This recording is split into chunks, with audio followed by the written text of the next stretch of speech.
ক'বলৈও নোৱাৰোঁ ফটা মুখ, ক'লেও লাগে ভকতৰ দুখ। এনেধৰণে মই আজি এটা কথা ক'বলৈ ওলাইছোঁ। 5 জুন বিশ্ব পৰিৱেশ দিৱস। এই পৰিৱেশ দিৱসত সকলোৱে আমি গছপুলি ৰোপণ কৰোঁ আৰু ইয়াক আমি পালন কৰোঁ বিশ্ব পৰিৱেশ দিৱস হিচাপে। কিন্তু দুখৰ বিষয় যে ইয়াৰ পিছত আমি এই গছপুলিবিলাকক কিমান যত্ন কৰোঁ। কিছুমান ঠাইত দেখা যায় যে এই গছপুলিবিলাক ৰোৱাৰ পিছত আৰু তালৈ ঘূৰি চোৱা নহয়। আমি সকলোৱে এটা এটা গছপুলি যিদিনা ৰোপণ কৰোঁ সেইদিনাখন আমি ফটো তোলোঁ, মোবাইলত দিওঁ, আমি ছ'চিয়েল মিডিয়াত দিওঁ আৰু আমি গছপুলি ৰোপণ কৰা কথাটো আমি ৰাইজৰ আগত অৱগত কৰোঁ। কিন্তু আমি অৱগত নকৰাকৈও কিছুমান দিনত এই গছপুলিবিলাক আমি ৰোপণ কৰিব পাৰোঁ। এই গছপুলিবিলাকেই আমাৰ সকলোৱে জানে কিমান আমাৰ স্বাস্থ্যৰ পক্ষে ভাল আৰু ৰুলে আমি আমাৰ চাৰিওফালৰ পৰিৱেশো কিমান ধুনীয়া লাগে। ময়ো সেইদৰে কিছুমান পুলি সংগ্ৰহ কৰিছোঁ নাৰ্চাৰীৰ পৰা বা কোনোবা মানুহৰ ঘৰলৈ গ'লে ভাল লাগিলে তেওঁলোকে যদি দিবলৈ ইচ্ছা কৰে তেতিয়া তেওঁলোকৰ পৰা মই সংগ্ৰহ কৰি আনো।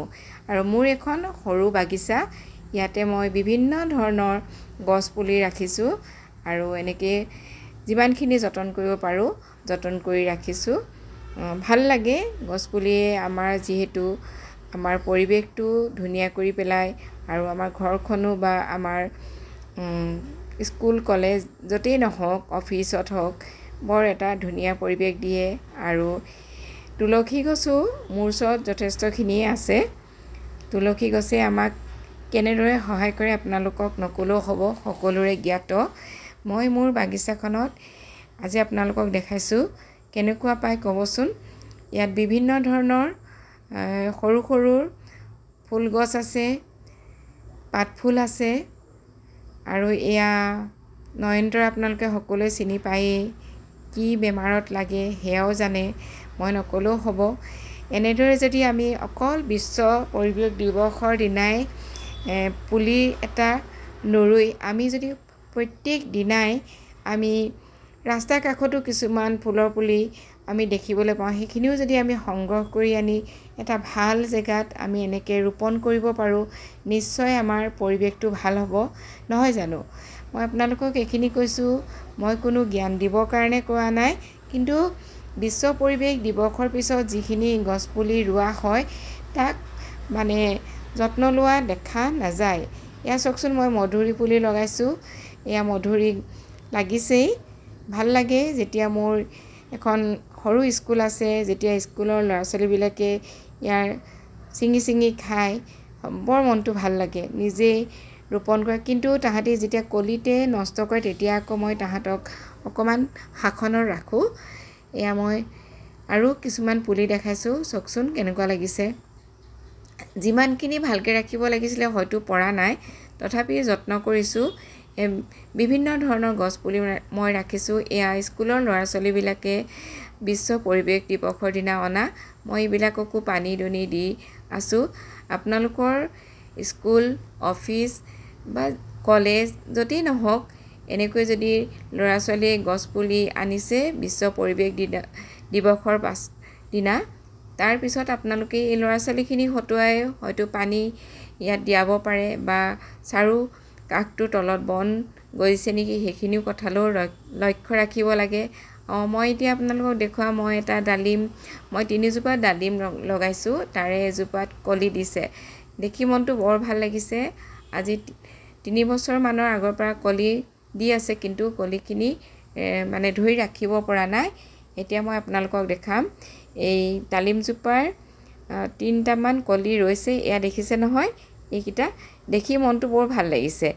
আমি এইকেইটাৰে আমাৰ কোনো স্বাস্থ্যত আমাক ক্ষতি দিব নোৱাৰে, কিন্তু কি হয় তথাপিও এটা মনৰ ফূৰ্তি।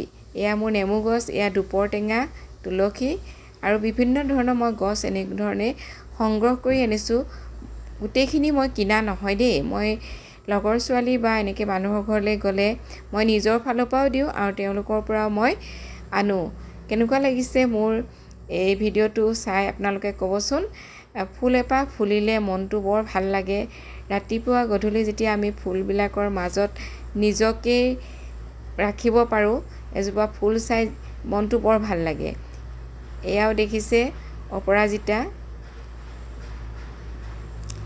এয়া হৈছে পাৰিজাত।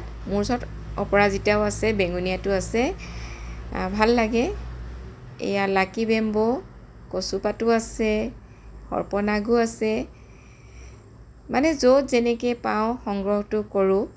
মই ভাবোঁ সেইকাৰণে অকল আমি বিশ্ব পৰিৱেশ দিৱসৰ দিনাই গছপুলি ৰোপণ নকৰি অন্য দিনতো আমি এনেদৰে গছপুলি ৰুই বা ৰোপণ কৰি আমাৰ চৌপাশটো এটা চকুত লগা কৰিব পাৰোঁ।